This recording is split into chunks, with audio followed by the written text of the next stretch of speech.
Date: I went to Hawaii with my parents, sister, and husband. He said he needed to go out alone, so I followed him. He entered a chapel, and there she was, my sister, in a white dress next to him. She doesn't know, right? My sister said. Relax, he whispered. My mom laughed. She's too dumb to notice. I walked away in silence. When they came home, they froze at the doorstep. Part 2. I took out my phone and called Thomas's company. First National Bank. How may I help you? A receptionist answered. Hello, this is Thomas Williams's wife. I'd like to get in touch with him. Mr. Williams? The woman paused.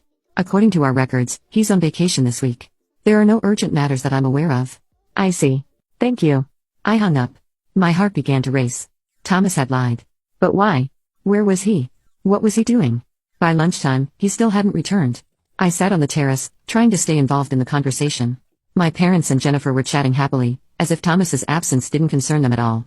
Jennifer, that's your phone notification, I said, noticing a sound coming from her bag.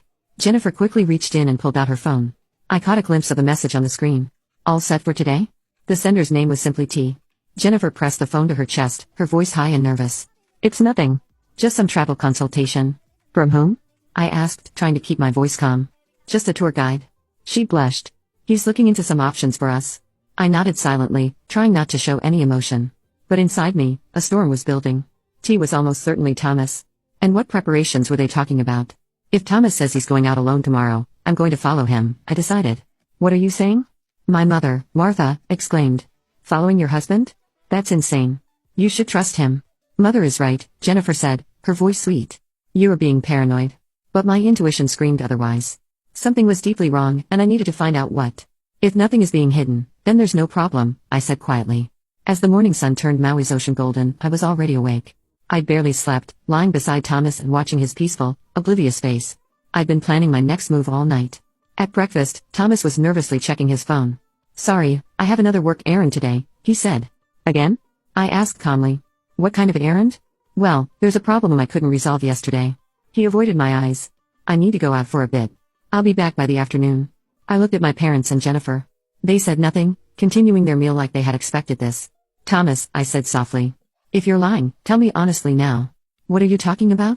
He frowned. I'm just going to work. Robert, my father, cleared his throat and cut in. Trust your husband. Being suspicious isn't good. That's right, Martha added. You always expect the worst. That's why you can't be happy. I shut my mouth, but inside, I was more determined than ever. I nodded and finished breakfast in silence. After Thomas left, I told my parents, I'm going shopping. They looked relieved. Have fun, they said. Jennifer forced a smile. Hope you find some nice souvenirs. I disguised myself with sunglasses and a cap before leaving the hotel. I spotted Thomas walking quickly down the beach road toward a taxi stand. I hailed another taxi. Please follow that car, I told the driver. The older man raised an eyebrow. Playing detective, ma'am? Is that a problem? Not at all, I answered coolly. He shrugged. Not uncommon in Hawaii. It's a romantic place. All sorts of drama happens. We followed Thomas's taxi to the northern part of the island.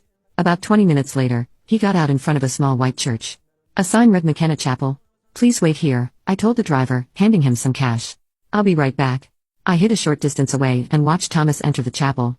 When he disappeared inside, I crept closer and peeked through a side window. My heart pounded. My hands shook. I took a deep breath and slipped in quietly through a side door. What I saw stopped me cold. Jennifer stood at the altar in a white wedding gown. Next to her was Thomas, dressed in a tuxedo. They were holding hands. A man who appeared to be a minister was speaking in front of them. In the front row, my parents sat smiling, beaming with joy. I stayed in the shadows, leaning forward to hear what was being said. She doesn't know, right? Jennifer asked anxiously. Don't worry. Relax, Thomas said, squeezing her hand. She doesn't suspect a thing. She's so oblivious, she won't notice. Martha laughed. Caroline's head is always full of work. She can't even imagine our plan. What happens after the wedding? Robert asked.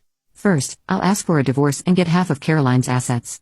Her pride is so high she'll give in without a fight, Thomas said, his voice cold. Then we'll move to New York. I have shares in her company, too.